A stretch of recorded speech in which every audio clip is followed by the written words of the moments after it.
मसीह में मेरे प्रियो, आज के मनन में आप सभी का मैं पुनः स्वागत करता हूं। आज हम एक विशेष विषय पर मनन करने जा रहे हैं।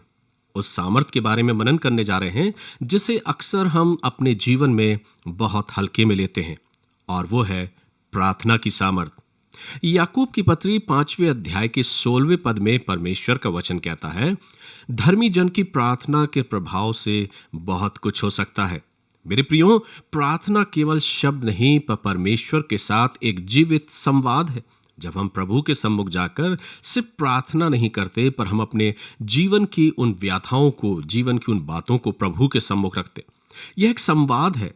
जब हम अपने पिता से बातचीत करते हैं, मेरे प्रियो, जब हम प्रार्थना में जाते हैं तो ये प्रार्थना मुझे और आपको इन बातों को सिखाती है कि प्रार्थना के दौरान हम अपनी सामर्थ पर नहीं, बल्कि हम उस परमेश्वर की सामर्थ पर विश्वास करते हैं, भरोसा करते हैं, जिसके सम्मुख जाकर हम एक जीवित संवाद को करते हैं, एक जीवित बातचीत को करते हैं।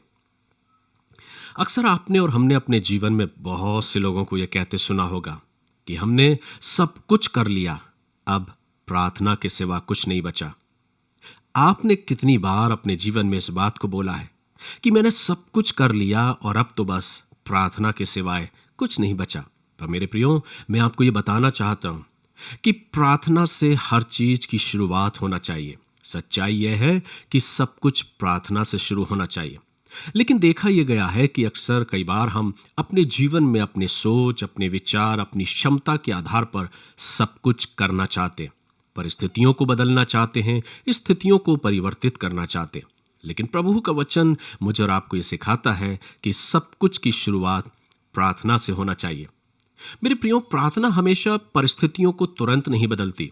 कई बार, जैसा कि अक्सर हम प्रभु के पास इस उद्देश्य के साथ जाते हैं कि जब हम प्रभु से प्रार्थना कर रहे हैं तो परिस्थितियां तुरंत बदल जाएं।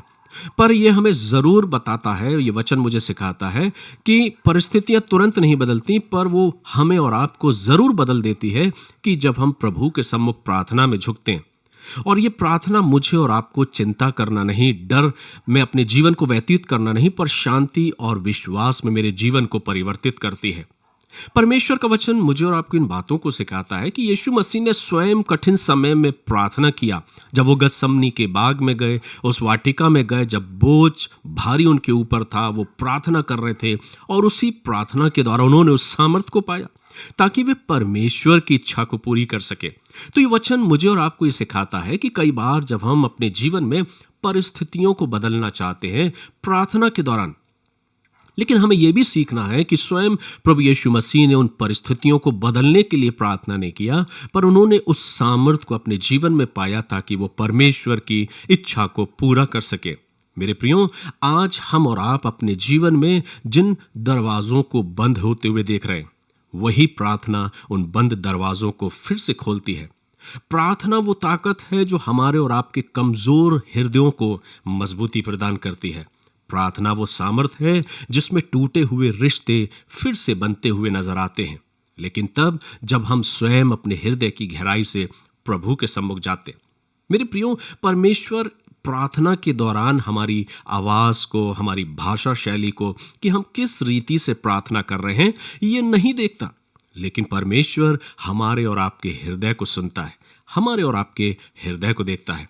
परमेश्वर हमारी और आपकी लंबी लंबी प्रार्थनाओं को नहीं पसंद करना चाह रहा है, पर वो ये देखता है कि क्या मेरा हृदय परमेश्वर के सम्मुख विश्वास के साथ उससे प्रार्थना कर रहा है। मेरे प्रियो, इसलिए परमेश्वर का वचन कहता है कि सच्ची प्रार्थना जो सामर्थ को लेकर आती है, मेरे और आपके जीवनों को भी परिवर्तित करती है। इसलिए आइए आज हम एक निश्चय करें, एक दृढ़ संकल्प करें कि जब हमें चिंताएं सताएंगी तब हम अपने जीवन को प्रार्थना में लेकर जाएंगे।